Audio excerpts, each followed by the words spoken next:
Mga ka-Vertusio, sa mga nagtatanong po dyan kung saan po pwedeng ibenta ang mga collected coins na meron po sila, lalong-lalo na ang mga lumang coins. Bukod sa aming mga numista at mga kolektor, may online platform din po na pwede po ninyong doon ibenta, i-post at ibenta ang mga coins na collected po ninyo. I would like to recommend Carousel PH. Ito ay legit po na platform na pwede po kayong mag-post ng mga pictures ng mga collected coins na meron po kayo as you are looking for a buyer.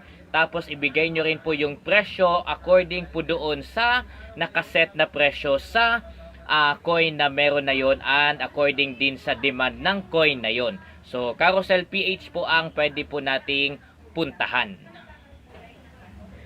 And again, mga ka-Vertusio, sa mga gusto pong magbenta ng coins po sa amin, makipag-negotiate, i-reach nyo po kami sa FB page ko po, Vertusio Coin Reviews. Doon nyo po ako i-message para makita ko po ang inyong mga message at makapag-negotiate po tayo. Sa mga comment ninyo sa YouTube, hindi po ako masyadong sumasagot. Bali na lang kung merong mga bad mouthing, sumasagot po ako doon.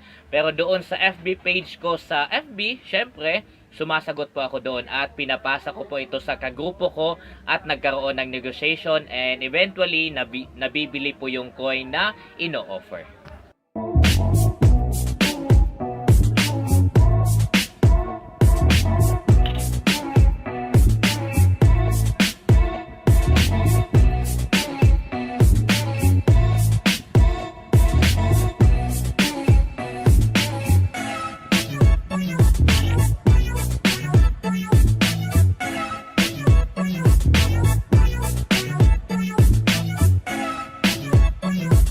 And for today's video mga ka-Vertusio, isang lumang piso coin po ang i-review po natin.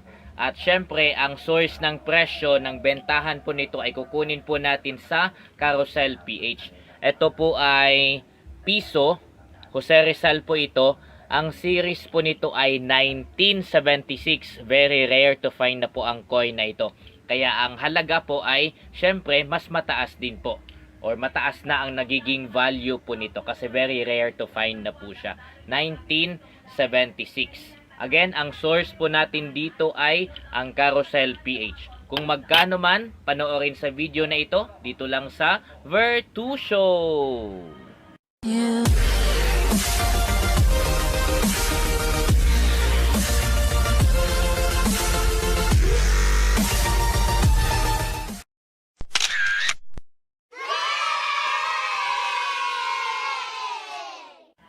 Nung dumating po sa akin ang coin na ito mga ka-Vertusio, ito pong piso na 1976, punong-puno po siya ng dumi. Akala ko nga ay nagkaroon na siya ng kalawang kasi hindi na po talaga siya kita. Sobrang malabo na. So akala ko wala nang pag-asa po itong magkaroon ng mataas na value. Pero sinubukan ko po siya mga ka-Vertusio na linisin, ni-restore ko po siya. Ang ginamit ko pong panglinis dito ay metal polish. Tapos nung nilinis ko po siya, to my surprise, ganito na po siya. Malinis na, nagiging klaro na ulit yung mga feature ng coin na po na ito. Tingnan po natin closely ang feature ng coin na ito. Okay po? At makita po ninyo na malinis na po siya. After using a metal polish, pwede pong gamitin yon. Wag po kayong mag-alala. Ang tawag po doon ay restoration of coins. Gumamit po ako ng gloves mga ka-Vertusio in holding our coin kasi itong coin na meron po tayo dito ay sabi ko nga po sa inyo na-restore ko na po ito, nalinis na. Kaya ayoko po siyang magkaroon ng direct contact sa aking skin para hindi na rin siya magkaroon ng impurities. So tignan natin closely itong piso na pinag-uusapan po natin ngayon mga ka-Vertusio. Kung hindi po ako nagkakamali, ito yata ay second or third na 1 peso issued by the BSP po sa atin. At ang bida pa rin dito syempre ay si Dr. Jose Rizal. Ang design po nito ay bilog lang po siya. Tapos octagon, nasa loob po ng octagon ang ating bayani. Syempre may salita pa rin na Republika ng Pilipinas. Tapos bawat edge ng octagon ay may 3 dot po yan. Ngayon lang ako nakakita ng ganitong klase ng design. Pero bilog pa rin yan. Bilog, tapos sa loob ng bilog ay may design na octagon. Face value, 1 peso. Sa likod, tingnan po natin. Sa likod ay normal lang po. Ang nakalagay po dito ay ang bagong lipunan. Tapos, syempre dito sa ibaba, ang may authority to issue coins or pera ng Pilipinas, ang Bangko Sentral ng Pilipinas. Tapos, ang logo na ito yata yung pinakalumang logo po natin ng Republika. Pinakalumang logo po natin dito sa Republika ng Pilipinas. Tapos, ang series ng coin na ito, kitang-kita nyo naman sa video, it's 1976. 1976. Kung makikita po ninyo, wala po siyang gasgas. Intact pa po ang ano nito. Wala po yung gasgas mga ka-Vertusio. Pero nung dumating po ito sa akin, akala ko punong-puno na ito ng kalawang. Kasi sobrang labo na po niya. Punong-puno na siya ng impurities nung dumating ito sa akin. Fortunately, by the help of metal polish, tapos gumamit lang po ako ng tela lang din na malambot. Wag yung magaspang na tela. Malambot lang din na tela, tapos kuskusin yung ganyan, dahan-dahan lang, para siyang lang minamasahing ganon. Tapos bumalik na po ang quality po niya. Yan, ito ay malinis na po ito. May at least 5 seller po tayong nakikita sa Carousel PH mga ka-Vertusio. No wonder na konti lang po ang nagbebenta ng ganito kasi very rare to find na nga po ang coin na ito. At ang inyong lingkod ay isa lang po ang hawak po na ganito din.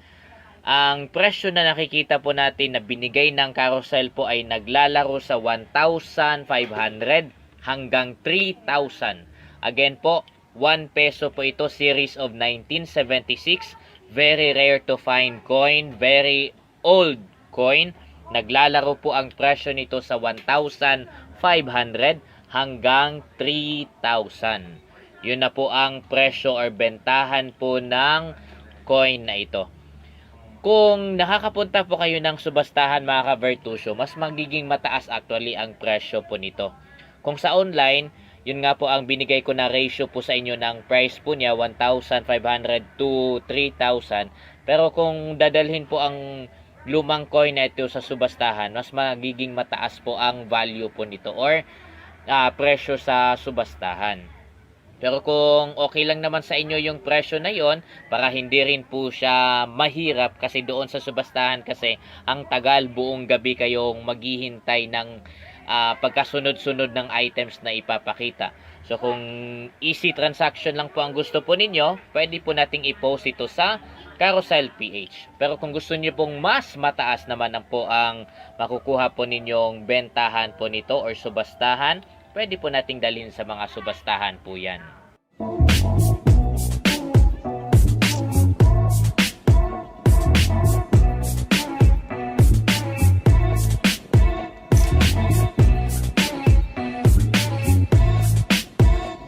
So kung sino man sa inyo mga ka-Vertusio ang may coin na ganito, old coin, 1 peso, 1976, pwede po kayong mag-post na po sa Carousel PH. Gawa lang po kayo ng account po doon at doon nyo po ibenta. Sa grupo po namin, hindi po kami bibili muna ng mga gantong old na coin. Sapat na po sa amin na meron po kaming ganito. Ako, personally, sapat na po sa akin na meron po akong ganito. Ibang coin po ang hinahanap ko kasi ngayon.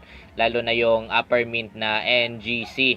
Yun po ang hinahanap ng grupo namin ngayon. Mga gantong old na coin, hindi muna. Pero pwede po kaming sumama sa inyo or sumama kayo sa amin sa kabaligtaran sa mga subastahan na meron po tayo. Tapos kung gusto nyo po na easy lang ulit, pwede nyo pong i-post lang ito sa Carousel PH. At again, 1,500 to 3,000 ang bentahan po nito. For more information mga ka-Vertusio at mga update again na meron po tayo lalo na sa mga hinahanap naming coins, huwag pong kalimutan mag-subscribe at i-follow po kami at i-hit ang notification bell para lagi po kayong updated sa mga bagong hanap po namin, bagong videos, bagong upload at lagi nyo pong suportahan ang inyong lingkod dito lang sa Virtu Show!